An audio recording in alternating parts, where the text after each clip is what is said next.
Welcome back. Happy Thursday, February 22nd, 2018. This is the Seth and Chris Show. I'm Seth Leibson here in Phoenix. Chris Buskirk is in Washington, D.C. at the Conservative Political Action Conference, the annual gathering of conservative think tanks, activists, writers. He is joined by two contributors to American Greatness, Julie Kelly, Brandon Weichert. You've been attending the conference all day, as you have been all week. Chris, who's the keynote this year? Do you know off the top of your head who the? I do. It's what's his Isn't name? it Chris? It's not Chris. What is his name again? Donald Trump. Donald Trump is going to keynote. So it was his speech. He'll be here tomorrow. It was the vice president was here this morning. It was his speech right about 4 years ago, was it now, that first had people saying this guy could be president, this guy should be president? Yeah, I'm trying to think CPAC. what year it was ago. Yeah. Yeah, but he delivered a big speech at CPAC. Yeah, it was probably 2012 or 13. 13, I think. Was it 13? I think it was because I was here. The last time I was here was like 2014. I went every year until that point. Yeah, he gave a good speech last year. He's great. Yeah, no, he's the man delivers a very he good does speech every time. Like, there's nothing bad about it. You know. Yeah, well, I'm glad it's him, because I'll tell you, once in a while we get these speakers who can't, who can't keep the story off of themselves. I remember when Glenn Beck gave a speech there; it was just terrible. I thought right. No, not Donald Trump. He typically is trying to share the spotlight with others. Well, you know what? It's about coalescing towards a movement, though. I remember the Glenn Beck speech a few years ago, which was basically a. What's the word I wanted? Self-congratulatory. Yeah, crapping on the movement. I shouldn't say that, but just making the movement feel really lousy about itself. Yeah. I thought it was a horrible performance. And one true conservatism on display again. Speaking of which, what happened to Glenn Beck? I hadn't thought about him in a year. Well, it's an interesting thing. Anyway, we'll talk about other hosts on other networks on our own time. I didn't even know he was still on the radio. Fair enough. What have you seen there that has been most interesting to you guys, or I should say most encouraging? Because I'll tell you, there is a narrative that the conservative movement is in disarray, discombobulated, leaderless, rudderless, going through a shift. I don't know. I mean, I'm reading that. No, but going through a shift, of course, yes. Go with that. That is true. But we've been going through a shift for a few years now, and it's one that is welcome. It is one that is much needed. But we are further down the path than we were last year at this time. We're further down the path than we were, way further down the path than we were 2 years ago at this time. Remember, 2 years ago was February of 2016, right? What had just happened? A couple of weeks before CPAC, National Review had published their infamous Against Trump issue. Right. And, people didn't know what was going to happen. Donald Trump had not quite locked down the nomination at that point. He was pretty darn close, though. And we saw really, I think, that Against Trump issue that National Review did to their lasting infamy is...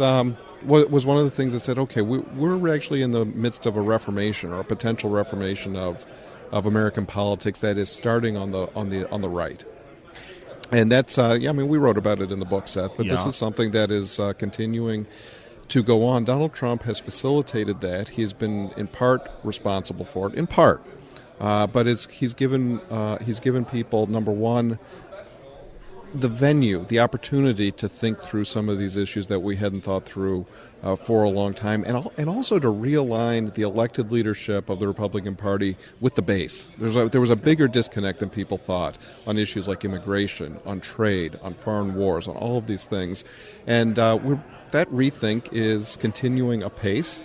But we've got some wins on the board now because we won an election. We just want to make sure we win this next one in November. Oh, I want to push on that a little bit, Chris, and get Brandon and Julie's take, because I think the key words you use there were hadn't thought about in a long time.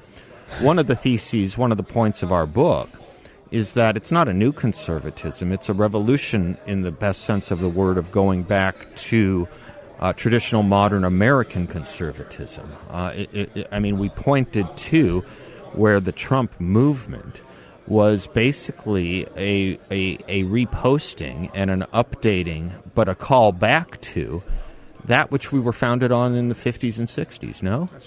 That's right. Well, and also... you look at the YAF Sharon statement, or you look at the first issue of National Review. It's the Trump platform. Yeah. There's no doubt. And if you can just think about this, everything that Trump has done or said, I know we talked about this with Russia, has been pretty traditionally firmly on the right, and yet the people who are supposedly the primary voices of the right are still kind of opposing him. Mitch McConnell, I read an article, I saw the headline, I didn't read the article, a couple of days ago on social media, saying that Mitch McConnell's worried that we're not going to be able to win 2018. And I'm like, how is this still going on? How is this still a debate? There's clearly a disconnect between conventional conservative or Republican leadership and the Trump people. And it's like, how much more does Trump have to do to show the official Republican Party the way forward to win? It's insane. I just don't think it matters that much, to be honest. Because they have when their you fiefdom. talk to, well, no, I don't think it matters to the rank and file, right. Really, what the leadership says. I was trying to think what this conference would look like if Hillary Clinton would have won. You look at new conservative heroes who are emerging because of the Trump administration, people like Nikki Haley. Maybe she would have been here, possibly not, but certainly not as high profile as she is. Mm-hmm. Scott Pruitt, Rick Perry, he's burnishing his conservative credentials by what he's doing in the energy department. But who would have been here if Hillary Clinton would have won? Who would the leadership be of the conservative movement but for Donald Trump and the people that he's brought into his administration? It would be the beautiful losers. It would Yes. It would be those same old Samuel legacy Johnson. publications who have made a career on losing, on So being it the maybe- Washington Generals. It would have been a stabilized losing conservative movement. Nobody would say it's, there's tumult or there's problems Right. and there's discord. But we're ready for that. People have worked in the Republican politics or party for a long time and are tired of losing and tired of hearing excuses.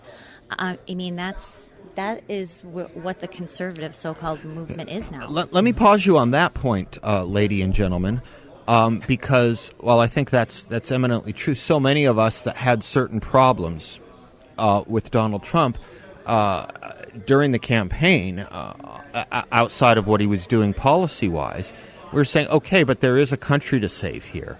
And yes, let's talk about that. What if Hillary won? We wouldn't have those great people there, to be sure. But you know what else would we have?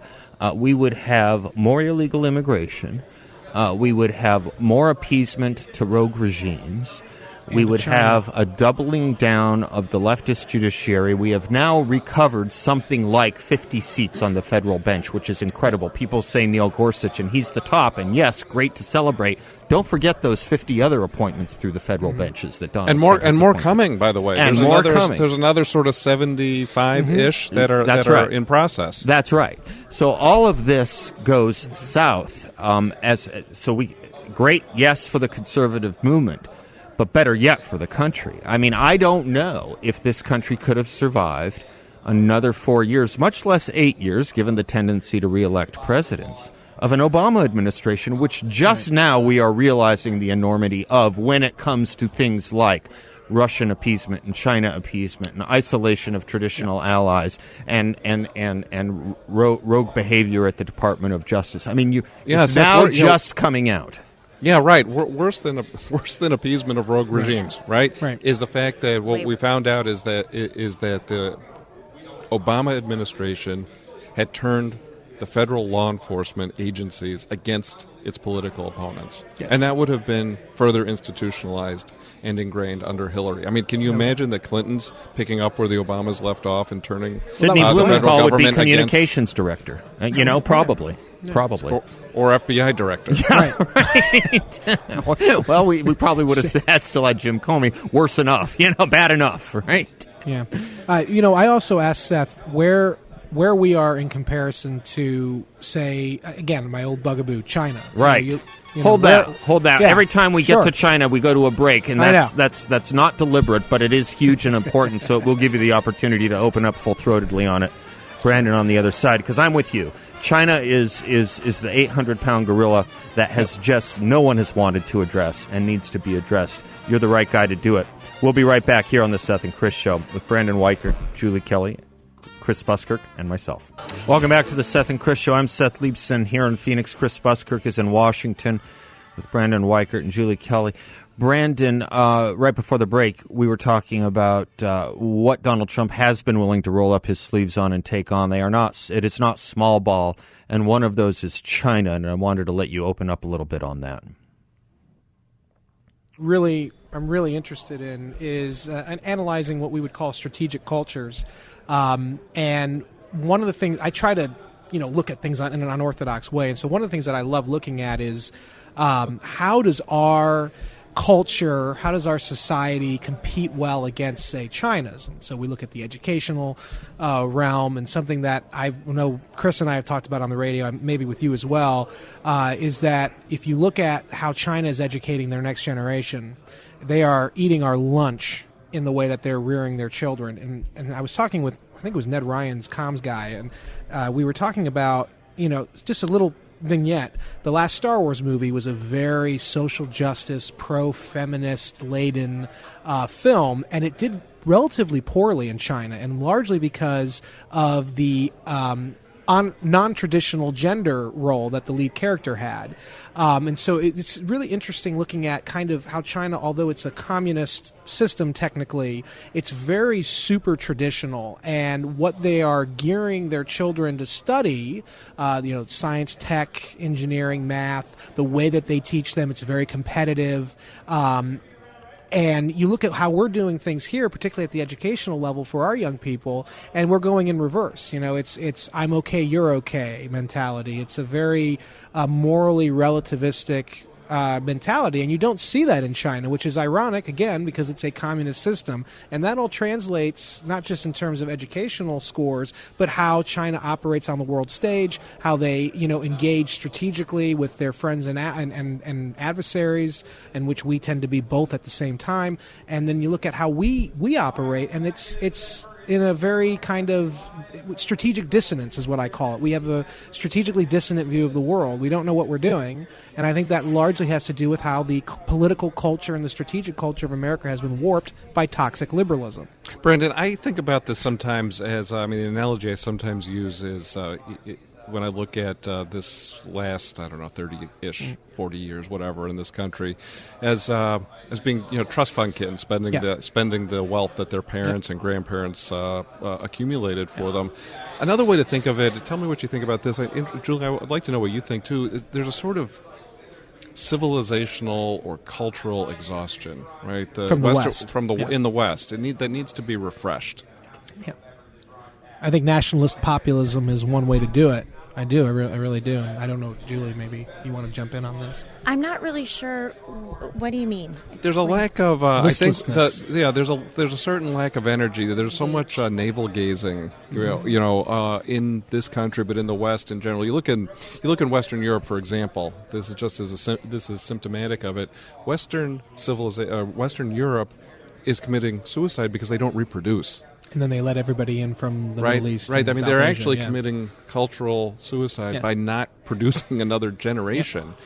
Why? Because they don't have the confidence. Because this is what Douglas Murray's book. Right. This is Douglas Murray's book, The Strange Death of Europe. Mm-hmm. And it says, well, why? There's a lack of confidence. We've been taught to doubt ourselves. Yeah. Where we shouldn't have. Western civilization has done more good for more people than any other. It's almost a preemptive cultural. It's a preemptive cultural surrender, isn't it? Yeah. Yeah. At the Institute of World Politics, Mac Owens refers to, we talk about a thing called, that the United States used to do, we still do, the art of self-deterrence. Right. And it's kind of something similar where we negate our own defense, and in this case it's at a cultural level, and it's really disturbing to see. But that's the success of the counterculture out of the 60s and the baby boomers, who, as Dennis Prager was talking about today with you, Seth, they're running the universities, and public schools are taking that cue, and so they're diminishing American history and our values and taking pride in our country. And you even see people on the right now mocking nationalism if you're, think that people should stand for the national anthem or for the flag. And I mean, the day after Donald Trump's election, my daughter goes to a pretty big public high school in suburban Chicago, about 4,000 kids, and she and her friends wore red, white, and blue to school. And they were not only mocked by fellow students, but by some of their teachers who said, why are you so happy about this? Why are you wearing red, white, and blue? And, that was kind of an introduction to her of how public school teachers and academia and... It's not just public school, though. It's all... Because I went to private high school in 2002 to 2006, right. And I was called the typical American because I happened to... In science class, they made us talk about liberalism and how great it was in our biology class, and I happened to say I actually don't agree that what I now know as cultural relativism is the best thing. Well, look, I mean, that's been going on for a long time. I mean, we were in college in the late 80s, and, if you spoke highly of Ronald Reagan, you were some kind of lunatic. But there was never a sense that you were going to be criticized or mocked. Or physically attacked. Or attacked because you were wearing red, white, and blue, where you think that people should take, pride in their national anthem or their flag or their president and get offended at when he is relentlessly attacked. And so that's the success. So they're winning. They are. We need a counter revolution, a cultural counter revolution. And I think Trump is leading that, whether he realizes it or not. I mean, look at his Warsaw speech. Look at that speech he gave him. I think it was one of the single greatest speeches of his presidency. And the Warsaw speech is one of the great of all speeches time, maybe. By any American president. I don't hesitate to say that. Yeah, and you look at, he identified the threats that we're facing and how Conservative Incorporated, the National Review folks, did not stand up and say, this is what we've been talking about for 50, 60 years, that they actually mocked him in some cases or they ignored it. It blows my mind. It strains credulity, is what I like to say.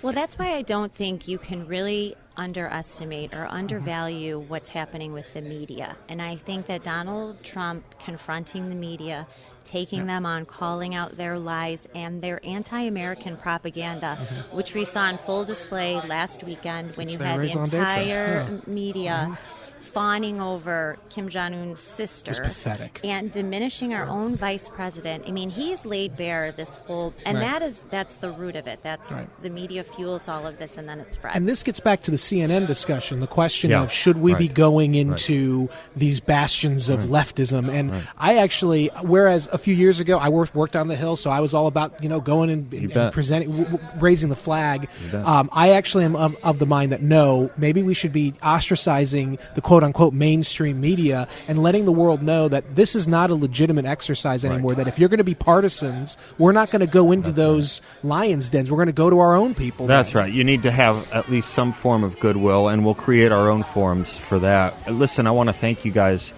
Julie and Brandon, for being with us. We have this great No Safe Spaces event coming up with Dennis Prager and Adam Carolla, February 27th. Tickets available at 960thepatriot.com. I have 2 general admission tickets to give away to caller number 4 right now. If you call during the break, 602-508-0960. We'll give you 2 free tickets to that event. It's going to be a great time. Dennis, Adam, Chris, and I will be there. Thank you. Hey, Adam, Brandon and Julie, thanks for being with us. Really appreciate it. Thank you. Thank you. Thanks for spending part of your day with us. It's a homage and privilege to be with you, having you on our 3-hour tour 5 days a week.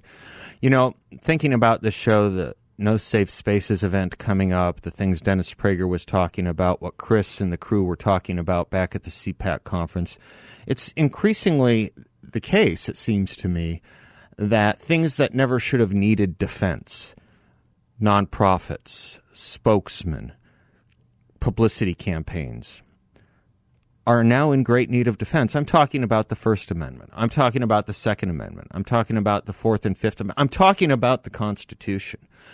Jefferson famously said not every difference of opinion is a difference of principle.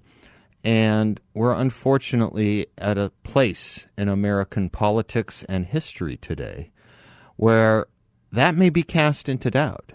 That may be cast into serious doubt by the way the left simply ignores when it's not wanting to eviscerate constitutional provisions, clear constitutional provisions.